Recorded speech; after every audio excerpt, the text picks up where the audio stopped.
Satu ketika saya ditanya tentang PSN, Pak, program strategis nasional. Saya sampaikan, program strategis nasional secara substansi itu baik-baik saja. Yang turunannya rencana pembangunan jangka menengah. Turunannya kemudian program strategis nasional merujuk ke sana.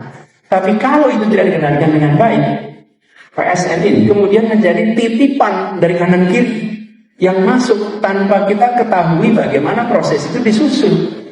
Kenapa? Ditunjuk saja proyek yang mana, yang titip siapa. Presiden Joko Widodo buka suara soal pernyataan bakal Capres Anies Baswedan yang menduga proyek strategis nasional atau PSN merupakan titipan sejumlah pihak.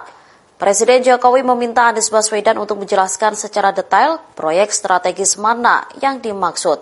Hal ini disampaikan. Ya, memang hati-hati membaca data. Ya, ada orang yang salah membaca data atau mungkin memang disalah-salahkannya. Hanya database, Pak.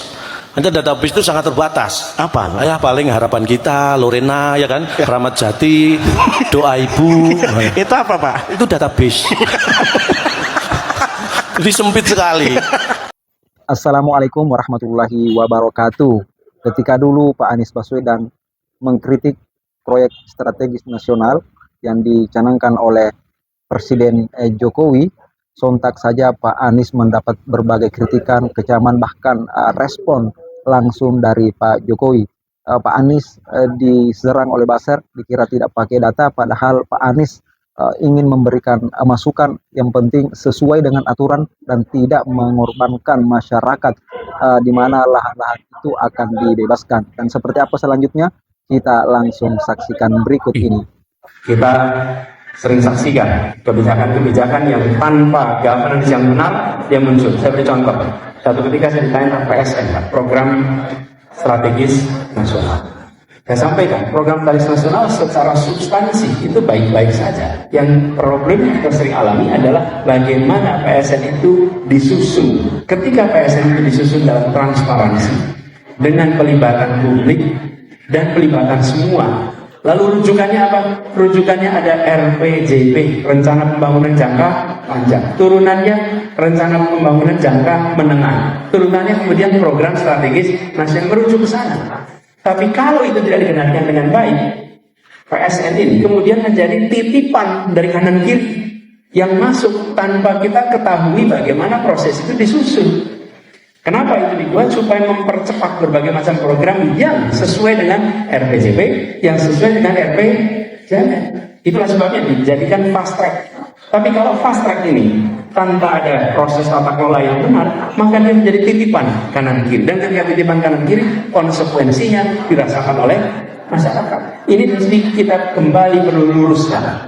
Sehingga apa yang menjadi kebijakan-kebijakan itu mencerminkan tujuan. Pak Jokowi sedikit soal tanggapannya Anies yang menyebutkan proyek strategis nasional ini merupakan proyek titip-titip. Apa tanggapannya, Pak?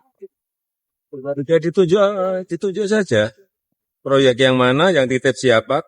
Anies kembali sebarkan berita bohong alias hoax. Dia bilang ada titipan kanan kiri di proyek strategi nasional. Sontak, omongan ngaco ini dibantah langsung sama beberapa pihak, termasuk juga dibantah oleh Presiden Jokowi. Beliau justru mempertanyakan perihal titipan itu. Bahkan, beliau juga menantang supaya Anies mau buka-bukaan data soal tuduhannya itu. Tapi waktu ditantang buka data, Anies malah senyum-senyum gak jelas. Gak ada jawaban apa-apa. Ini bukti kalau Anies itu cuma ngebual dan omong kosong aja.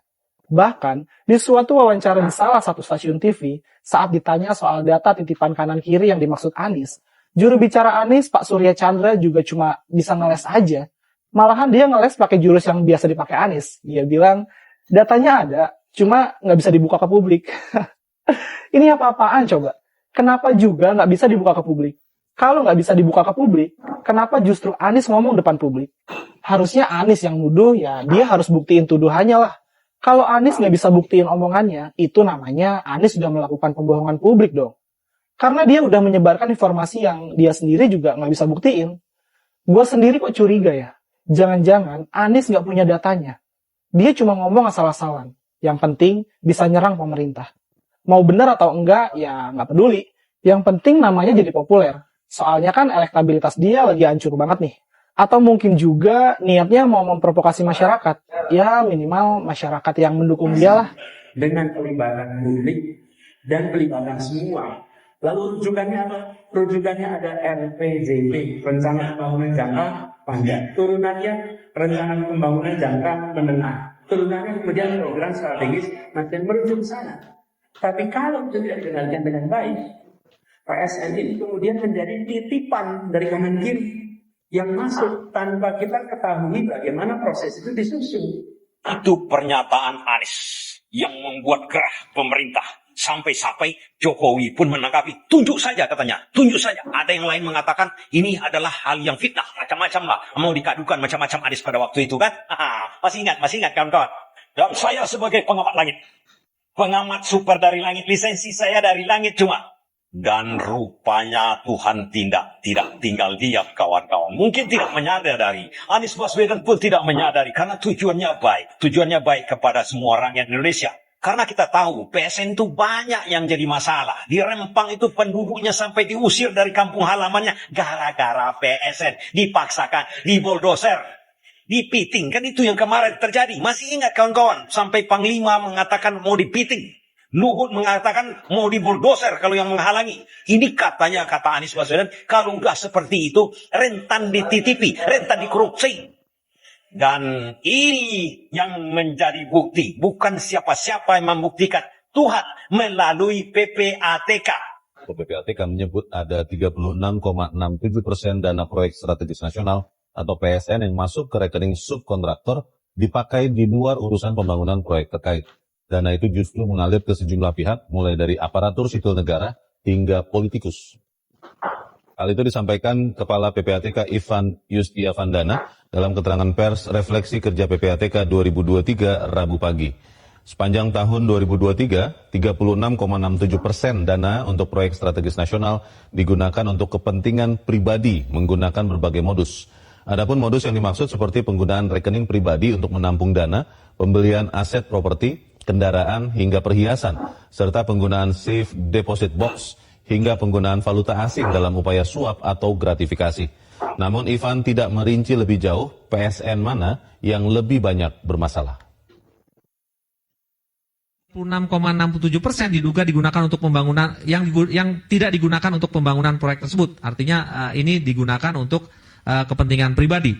Hasil pemeriksaan mendalam terhadap transaksi yang tidak terkait dengan pembangunan proyek teridentifikasi mengalir ke pihak-pihak yang memiliki profil sebagai aparatur sipil nasional, politikus, serta dilakukan pembelian aset dan investasi oleh para pelaku. Dengan terbukanya sekarang, maka terbukalah Bekasi, terbukalah Surabaya, dan mungkin di kampung saya dengan punya bapak di Makassar juga itu akan terbuka nanti. Di tempat-tempat lain juga akan terbuka semua. Nah, ini keterbukaan ini sangat penting. Jadi mohon kalau kami menyampaikan sesuatu, janganlah dibawa-bawa ke pribadi. Karena itu tujuan saja untuk membuat keterbukaan. Kalau memang saya dilaporkan ini, saya hadapi. Kalau memang ada hoax. Dulu dilaporkan saya itu karena hoax katanya karena mengarang-arang harga. Faktanya semua masyarakat melaporkan seperti itu. Yang saya mau dalamin itu adalah soal barter ya. Ya. Dibangunlah Hotel Nusantara. Ya. Hanya dengan 200M, tapi kemudian ditukar dengan dia mendapatkan. Ya. PSN. Sebenarnya ini bisa kita telusuri dari awal proyek IKN Mas ya. Jadi kita tahu awalnya itu kan ada semacam janji oleh seorang pengusaha Jepang yang akan menginvestasikan duit sebesar 100 miliar US dollar untuk membangun IKN. Ya kan, tapi kemudian dia akhirnya mengundurkan diri kan. Dan sejak itu pengusaha Jepangnya siapa tuh? SoftBank. SoftBank. SoftBank. Okay, SoftBank itu ya salah satu inilah konglomerat di Jepang. Ya kan. Jadi dia mundur. Lalu kemudian Pak Jokowi bingung kan, wah ini nanti gimana pembangunan IKN? Padahal tadinya dia berjanji bahwa pembangunan IKN itu 100% investasi swasta atau asing, ya kan. Belakangan ya berubah, biasalah APBN 20%, 80% investasi. Nah selama 2 tahun itu Pak Jokowi udah jualan ke sana kemari, ke Timur Tengah, ke Singapura, ke Cina, ketemu Xi Jinping 2 kali, ya kan, ke Jepang, ke Amerika, ke Australia, ke Eropa, tidak ada satupun yang tertarik untuk masuk, ya kan. Dan waktu terus berjalan kan, dan Pak Jokowi merasa malu karena lagi janji sudah ditebar. Betul. Di sisi lain juga kapasitas finansial pemerintah untuk menanggung biaya pembangunan IKN ini sangat terbatas kan. Nah, gimana caranya supaya IKN itu sepertinya menarik para investor? Akhirnya ya udahlah, Agun dipanggil, ya kan, Agun dipanggil. lalu kemudian diajak untuk melakukan investasi di IKN. Itu yang disebutkan oleh Aguan di Tempo kan, untuk menyelamatkan wajah presiden. Jadi intinya sebenarnya itu agendanya itu untuk menyelamatkan. Kenapa? Karena Pak Jokowi ini sudah terlanjur malu nih kalau tidak ada satupun investasi swasta dan asing yang masuk ke IKN. Nah, Aguan tidak sendiri, dia bikin konsorsium, kalau nggak salah namanya konsorsium Nusantara. Rencananya mereka akan investasi sekitar 1,5 triliun, jadi membangun hotel, lalu kemudian mall dan rumah sakit di IKN. Nah, proyek pertama atau groundbreaking pertama itu adalah pembangunan hotel Nusantara yang diselesaikan dalam waktu 9 bulan, Mas. Itu super kilat tuh. Ya kan? Kalau nggak salah Aguan keluar sekitar hampir 200 miliar untuk membangun hotel 7 atau 9 lantai kalau nggak salah ya, 164 kamar. Dan udah selesai sebelum 17 Agustus 2024 kemarin, dan kemarin udah dipakai kan pada saat acara 17 Agustus. dipakai. Udah dipakai. 17 Agustusan kosong lagi kan. Nah, sudah biaya harga kamarnya itu per malam sekitar 3 juta. 3 juta. Ini hotel bintang 5. Tapi setelah acara 17 Agustus sampai sekarang kosong. Tapi buat kosong gitu ya. betul, tapi buat Aguan ini uang receh lah, ya kan? Karena dengan itu, dengan dia melakukan investasi membangun membangun Hotel Nusantara sebagai penanda masuknya investasi swasta ke IKN, dia mendapatkan hadiah berupa status proyek strategis nasional di proyek PIK 2. Itu. Nah, status proyek strategis nasional ini penting sekali karena proses pembangunannya akan difasilitasi oleh pemerintah secara langsung, baik dalam bentuk urusan legal, urusan hukum ya, urusan perizinan, lalu kemudian kali ya? Betul, akuisisi tanah, ya kan, pengadaan lahan, dan tentunya infrastruktur yang lain. Inilah yang kemudian dia pakai untuk melakukan ekspansi skala besar dari proyek PIK 2 yang tadinya itu cuma 2.600 hektar ya, lalu kemudian ditambah 1.700 hektar, tapi kemudian status ini dipakai untuk mengklaim wilayah yang lebih luas dari itu.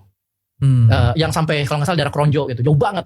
Kalian di kota itu memang luar biasa besarnya gitu. Itu wilayahnya itu udah sampai udah nyaris seperti Jakarta Utara, seluruh Jakarta Utara. Jadi dia punya kawasan seluas Jakarta Utara ya, di PIK 2 itu. Iya, yang dia klaim. Padahal status PSN itu cuma berlaku di 1.700 hektar. Di sampingnya PIK 2 yang original, yang 2.600, ya kan? Itu pun 1.700. 1.500 tidak bisa dibangun karena itu adalah hutan lindung. Ini dipermasalahkan oleh Menteri ATR kemarin. Gitu. Jadi sebenarnya dia cuma punya 200. Yang bisa dibangun cuma 200, iya, dan dipermasalahkan. Itu sebabnya dia minta yang lainnya, bukan minta. Ngambil dulu setelah itu izin. Nah, iya kan, akhirnya kemudian status ini dipakai untuk mengklaim daerah di luar dari 1.700. Ini yang kemudian menghasilkan konflik di mana-mana. Seperti itu. Tapi ini tipikal tipikal cara korporasi, khususnya korporasi properti, untuk mendapatkan lahan dengan harga yang sangat murah. Kemudian akhirnya di-develop, dibangun, dan kemudian menghasilkan produk-produk yang bisa dijual dengan sangat mahal. Ya kan? Jadi yang sobat bilang itu PIK 2 sebenarnya sudah seperti ibu kota, ya, tanpa mahkota, karena seluruh sistem organ strukturnya itu udah jadi gitu. Jadi sebenarnya Jokowi tidak perlu memindahkan ibu kota ke IKN, cukup ke PIK 2 gitu. Gitu ya. Dan ironisnya gini, PIK 2 ini kan berada di pantai utara Jakarta, ya kan? Yang dikatakan daerah yang sangat rentan terhadap kenaikan air laut sehingga gampang tenggelam. Dan kemudian makanya itu menjadi alasan kenapa Jakarta harus pindah kan, ibu kota harus pindah kan. Jadi sangat ironis ketika pemerintah memindahkan ibu kota, daerah ini dikuasai oleh korporasi gitu. Dan dia aman-aman saja. Seluruh rasionalitas pindahan itu sama dia dikangkangkan bisa bangun. Betul sekali. Jadi PIK 2 itu mementahkan argumen pemerintah untuk memindahkan ibu kota. Ya, kita sudah mendengarkan statement Pak Anies terkait dengan PSN ini, dan juga direspon oleh beberapa netizen dan bahkan juga Presiden Jokowi.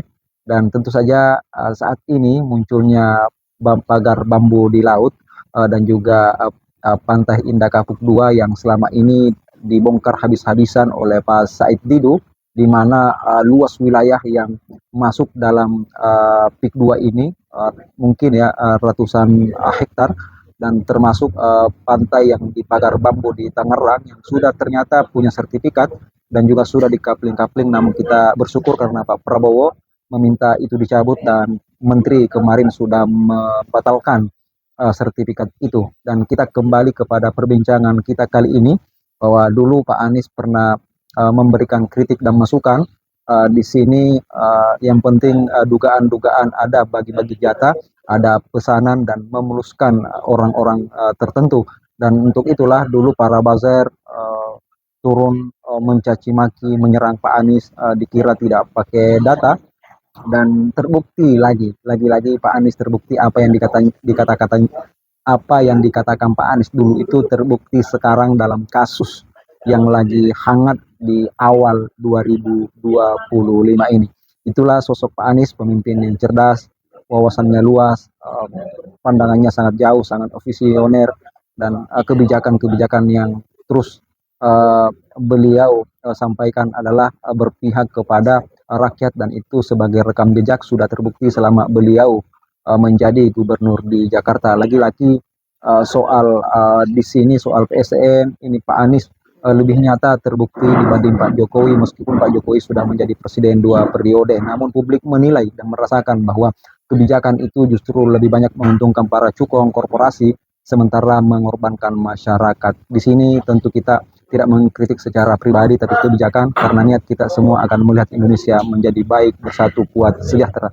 Sekian, terima kasih.